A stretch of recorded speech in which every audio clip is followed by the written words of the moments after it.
अस्सलामुअलैकुम, welcome back to my channel. कैसे हैं जी आप सब लोग? आई होप कि आप सब लोग ठीक होंगे। अल्हम्दुलिल्लाह जी, मैं भी बिल्कुल ठीक हूँ। और यहाँ पे 11 बजे का ये टाइम है और आज मैं बना रही हूँ आलू के पराठे। वैसे तो आलू के पराठे सभी को बनाने आते हैं और बस ये है कि मसाले जो हैं कुछ लोग कम डालते हैं, कुछ लोग ज़्यादा डाल लेते हैं। अच्छा, वैसे तो मोस्टली जो हैं वो आलू जो हैं वो छिलकों के साथ ही बॉयल किए जाते हैं और मैं भी अक्सर जो है वो छिलकों के साथ ही बॉयल कर लेती हूँ, लेकिन कभी कभी मैं छिलके उतार के भी ऐसे बॉयल कर लेती हूँ। तो ऐसे भी जो है ना वो अच्छे रहते हैं कि वो उनको बाद में जो बॉयल के जो छिलके हैं ना वो उतारना भी एक बड़ा ही काम होता है। क्योंकि यहाँ पे मुझे थी जल्दी लंच आज, क्योंकि था फ्राइडे तो बच्चों ने स्कूल से जल्दी आ जाना था। तो मैंने उनको पहले से छिलके जो हैं उतार के तो उनको बॉयल कर लिया, क्योंकि फिर उनको मैं फ़ौरन के फ़ौरन जो है उनको मैश कर लूँगी, तो मुझे छिलके उतारने के लिए आलूओं के ठंडे होने का वेट नहीं करना पड़ेगा। अच्छा, वैसे तो आलू के पराठे सभी के जो हैं वो फेवरेट होते हैं, बिल्कुल भी हाथ ही नहीं रुकता जब आलू के पराठे खाने बैठे ना। लेकिन कुछ लोग होते हैं जो जिनको चटपटा पसंद होता है ना, चटपटा खाने वाले जो लोग होते हैं ना, उनको उनके लिए ये बड़ी बेस्ट जो है वो रेसिपी है। अच्छा, यहाँ पे मैंने 1 टेबलस्पून भर के सूखा धनिया लिया और 1 टेबलस्पून ही भर के जो है वो ज़ीरा लिया और उसको हल्का सा भून लेना, उसका मॉइस्चर ख़त्म करके उसको हल्का हल्का सा जो है ना वो मोटा मोटा कूट लेना है। और यहाँ पे जी अब ये स्पाइसेस जो हैं, अच्छा सब पहले से जो प्लेट में मैंने स्पाइसेस डाले हुए थे, ये दो बड़े टेबलस्पून बड़े चम्मच भर के चाट मसाला है, नमक है। उसके बाद अब मैंने डाला कुटी लाल मिर्च, पिसी लाल मिर्च, हल्दी और ये जो ज़ीरा और धनिया जो है मोटा मोटा कूटा है। और ये जा रही है और ये है इसका सीक्रेट इंग्रेडिएंट। कुछ लोग वैसे डालते हैं, कुछ लोग नहीं डालते। ये है अजवाइन। तो इसको हाथ के साथ जो है हल्का सा क्रश करके दबा के तो फिर आपने डालना, तो बड़ी ही अच्छी खुशबू मैं कहती हूँ कि और आलू के पराठे, क्योंकि ज़ाहिर है आलू जो हैं वो बादी होते हैं, तो उनका बादीपन ख़त्म करने के लिए तो अजवाइन इसमें जो है ना वो बहुत ज़रूरी है। तो फिर आलूओं के पराठों को हज़म करना बिल्कुल कोई मसला नहीं होगा और इसके साथ साथ इसका फ्लेवर भी बड़ा ही मज़े का, बड़ा ही करारा सा जो है ना वो इसका फ्लेवर बन जाता है। अच्छा, हरी मिर्चों को बारीक बारीक काट लें या फिर चॉपर में चॉप कर लें। मैं चॉपर में, हैंडी चॉपर है मेरे पास, तो उसमें मैंने चॉप करके डाली और ढेर सारा हरा धनिया अभी मैंने थोड़ा डाला है। थोड़ी देर बाद मैं मिक्स करूँगी तो मैं जो बाकी हरा धनिया है उसको अच्छे से धो के सुखाया हुआ है ये धनिया, इसमें बिल्कुल भी पानी नहीं है, तो फिर जो है वो इसमें डाल देना है। और अब इस स्टेज पे इसको अच्छे से जो है मिक्स करना है। और यहाँ पे आलू जो है ना वो बिल्कुल ठंडे हैं। गर्म आलूओं में कभी भी ये सारे स्पाइसेस मिक्स नहीं करने चाहिए, उससे आलूओं का सारा जो जायका ना वो बिल्कुल ख़राब हो जाता है। तो आलू जो हैं वो जब ठंडे हो जाए तो उनको जब हम मैश करते हैं ना, मैश करते करते वो काफ़ी हद तक ठंडे हो जाते हैं। तो आजकल तो वैसे ही इतनी ठंड है तो बड़ी जल्दी ठंडे हो जाते हैं। तो ठंडे करके फिर उसमें ये सारे स्पाइसेस डालने हैं। और नमक जो है ना वो पहले मैं कम ही डालती हूँ और फिर मैं उसको साथ साथ टेस्ट करती जाती हूँ।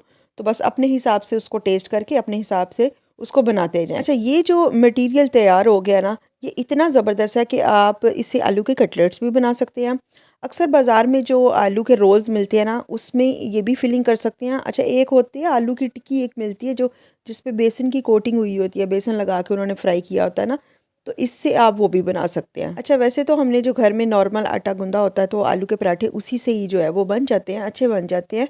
लेकिन ये है कि अगर आलू के पराठे अच्छे और बेस्ट बनाना चाहते हैं ना, कि फिलिंग जो है वो बिल्कुल कॉर्नर तक जाए और आलू का पराठा फटे भी नहीं, और तो उसके लिए ये होता है कि ये आटा थोड़ा सा जो है ना वो सख्त इसको गूंदा हुआ होना चाहिए, तो फिर ये बड़े अच्छे ज़बरदस्त बनते हैं। तो इसलिए अगर आप आलू के पराठे बहुत ज़्यादा मज़ेदार किस्म के जो है ना, पंजाबी मज़ेदार किस्म के पराठे जो हैं वो बना के खाना चाहते हैं, तो फिर आलूओं का जो पराठों का जो आटा है ना उसको गूंद थोड़ा सा, जब आपने गूंदना ना तो थोड़ा सा आपने उसको सख्त रखना है और उसमें नमक भी डालना है।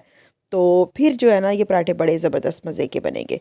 तो बस इस तरह से छोटे छोटे इनके पेड़े कर लेने हैं और अपने हिसाब से उसमें जो है वो फिलिंग डाल लें। मैं वैसे भर भर के ज़्यादा फिलिंग डालती हूँ। तो फिलिंग डालने के बाद उसको जो है जब उसको बाद हमने बेलना है उसको, तो फिर हमने बहुत दबा दबा के नहीं बेलना, और ना ही फिलिंग डालने के बाद जब दूसरी रोटी को हम उसके ऊपर रखते हैं तो कॉर्नर से बहुत ज़्यादा उसको नहीं दबाना, वरना ऐसे क्या होता है कि कॉर्नर्स बिल्कुल खाली खाली बन जाते हैं और वो बिल्कुल भी मज़े के नहीं लगते। बच्चे तो उनको खाली कॉर्नर्स को छोड़ ही देते हैं। तो कॉर्नर्स को बहुत ज़्यादा नहीं दबाना। और अच्छा, ये कॉर्नर तक आपका जो है ना वो बैटर जाए, कॉर्नर तक आपका पराठा जो है ना वो फुल फिलिंग हो। तो इसके लिए जो ट्रिक होती है ना वो तब यूज़ होती है जब हम फिलिंग डाल के पराठे को बेल रहे होते हैं। तो उस वक़्त हमें इस बात का ख़्याल रखना होता है कि हम उसको इस तरह से बेलें कि ना तो उसको बहुत ज़्यादा दबाएँ और इस तरह से उसको बेलें कि फिलिंग जो है वो कॉर्नर तक जो है वो अच्छी तरह से पराठे की जो है वो चली जाए। और आलू के पराठे को खाने के लिए उसके साथ बेस्ट कॉम्बिनेशन जो है ना वो दही का है। और पराठे जो हैं वो माशाल्लाह बड़े ही मज़े के बने, सबको बड़े मज़े के लगे। और यहाँ पे जी ये अब शाम का टाइम है और मैं बाहर गई थी किसी काम से, तो वहाँ पे मुझे जो है ना वो सामने ही ये शॉप नज़र आई। इनके पास मिट्टी के बर्तन थे, इस तरह से मतलब जितनी भी देसी स्टाइल की सारी चीज़ें थी ना, प्लास्टिक के बर्तन भी थे, काफ़ी कुछ था, लेकिन वो मुझे अभी नहीं लेना था। तो ये जो लकड़ी के चम्मच है ना, ये तो मेरे बड़े ही फेवरेट हैं, बड़े हों छोटे हों। तो पहले तो मैं इन दोनों को जो है वो देखती रही कि मैं कौन सा लूँ, फिर मैंने ये डिसाइड किया कि मैं दोनों ही ले लेती हूँ। अक्सर लकड़ी के चम्मच होते हैं ना, वो बिल्कुल रफ़ सी उनकी सरफेस होती है, लेकिन ये इतने फ़ाइन और इतनी और बहुत ही प्यारे बने हुए थे। और दूसरा जी ये है मिट्टी के 2 बर्तन। तो स्पेशली तो मैं इनको लेने के लिए जो है ना वो वहाँ पे रुकी। ये मुझे इतने पसंद है ना, बहुत अरसे से मेरा दिल था कि मैं इनको लूँ। तो इस पे भी फिर ये हुआ कि मैंने बड़ा भी एक ले लिया और छोटा भी ले लिया। और मैं आपको मज़े की बात बताऊँ कि मैं जिस दिन से ये लेके आई हूँ ना, ये जो छोटे वाला मिट्टी का जो बर्तन है ना, मेरी बेटी ने कुछ भी खाना होता है ना, नूडल्स खाने होते हैं, राइस खाना हो, गजरेला, हलवा, कुछ भी खाना हो, तो वो इस छोटे बर्तन मिट्टी के जो है ना वो उसी में डाल के खाती है। तो वो उसको इतना ज़्यादा उसका फेवरेट बन गया हुआ है ये। और ये जी अब नेक्स्ट मॉर्निंग है और यहाँ पे बच्चे जो हैं वो अभी स्कूल ही गए हैं। और हेल्पर जो है वो मेरी सुबह सुबह 8 बजे आ जाती है।